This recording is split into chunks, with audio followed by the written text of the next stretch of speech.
Right, as part of this new year, I was determined that I was going to move away from very long reviews of albums, based on the fact that it was usually fans who checked them out, and those that didn't know them or perhaps were a bit negative about them didn't generally want to watch them.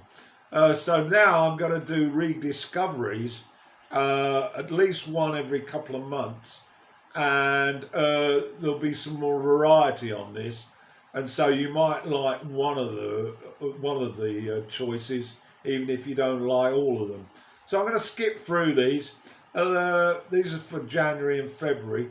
Um Starting off, Cover, 1984, by Tom Verlaine, great lover of television, and he went solo in 1979. And Cover was his fourth solo album, and I hadn't heard it, listened to it for over 20 years. But what an imaginative, spacious guitar arrangement type album it is. There's some absolutely cracking tracks on this. It's Emily is a rollicking, jumping river with quirky vocals. Dissolve Reveal is probably the best. It's a real kaleidoscope of sound. And Oh Foolish Heart is a bit synth dominated rather than the guitar. But it has to be said that this man knows how to play guitar. And I can recall a concert that I saw with him in Loughborough at the beginning of the 90s. And it was absolutely spellbinding. He's an awesome talent. A second rediscovery, again in the 80s, 1981, Juju by Siouxsie and the Banshees.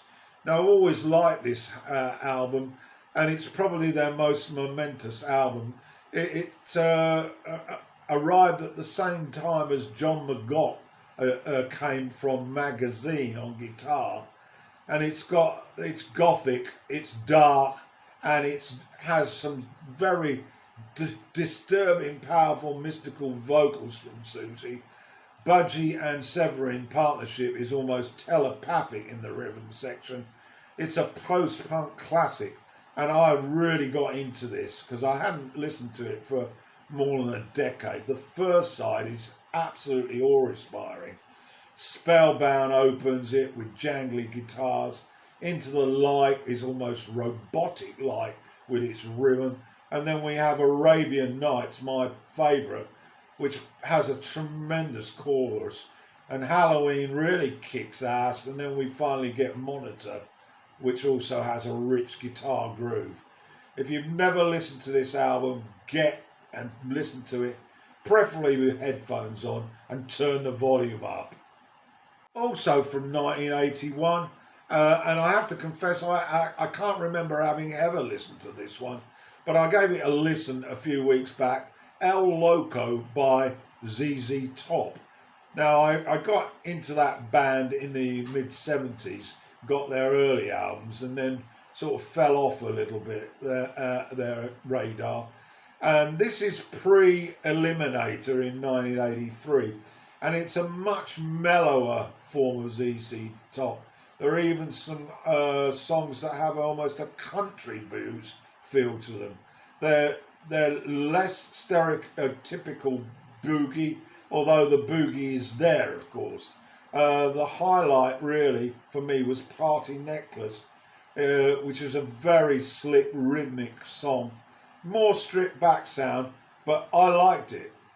El Loco, ZZ Top. In January, I spent quite a lot of time listening to Mark Knopfler. He's got a very extensive discography, and I've been trying to add to the few albums that I got. And I got hold of Shangri, which was released in 2004. It's actually his 14th solo, including soundtrack work. And it was delayed because he had a serious motorbike accident that affected his collarbone. In fact, it broke it, and he cracked quite a number of ribs. So he had to lay off the guitar for a while, but it didn't seem to have any impact on his ability to play. the laid-back mix of folk ballads, guitar-picking blues, Americana country, and that Celtic mood feel that is wrapped all over his music remains. And there's a few tracks I'd like to just refer to. Shangri-La, which is a beautiful, slow sort of picking blues. And then a blues dirge with a comedic reference to the boxing champion Sonny Liston in Song for Sonny Liston. And then finally, Don't Crash the Ambulance, which again is a rather comedic look at his accident with up-tempo folk rock. If you haven't heard Knopfler's solo work and you're just a Dire Straits fan, I think you missed out tremendously. He's a huge talent, an absolutely awesome guitar player, and his style is very nice on a comfy, in a comfy garden with the sun beating down, and you've got a nice drink on that garden table. So all of these will be in the description, links to the music on YouTube. I know the adverts are a headache, but if you want to get free music, I suppose that's where to go if you don't download like me.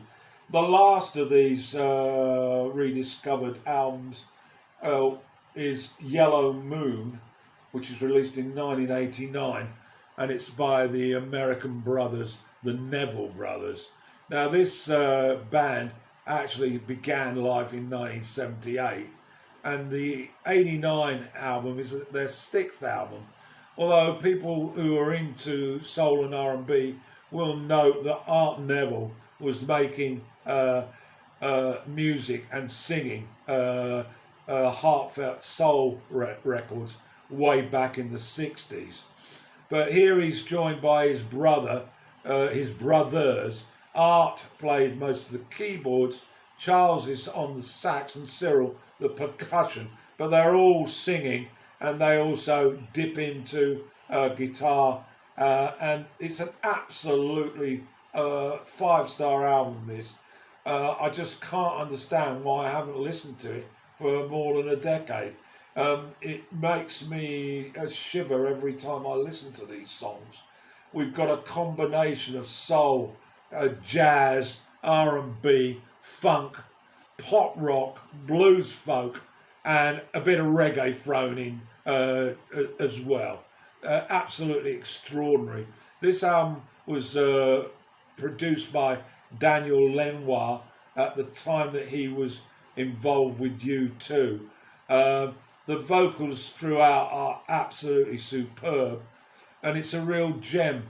A few to make a note of: Sister Rosa, which is a deaf song about the activist Rosa Parks and her stand against segregation in the South. Anybody that's familiar with the politics in America and civil rights, but will know about her. And it's got a folk sort of reggae feel to it. And there's a couple of Dylan songs on here that are superb. Hollis Brown, which has got some terrific slide guitar by Art Neville. And then We've God on Our Side, which is a real gospel highlight featuring Aaron and Art. And finally, the church anthem, Will the Circle Be Unbroken, which is a tour de force, to say the least. If you are wondering why I keep moving backwards and forwards, it's because I've got posture problems with my back and neck. And so sitting forward is not a good idea. So I try to lean back. Anyway, less of my health difficulties. 66 and probably more to come. That's the first video for my digital rediscoveries. Hope you enjoyed it.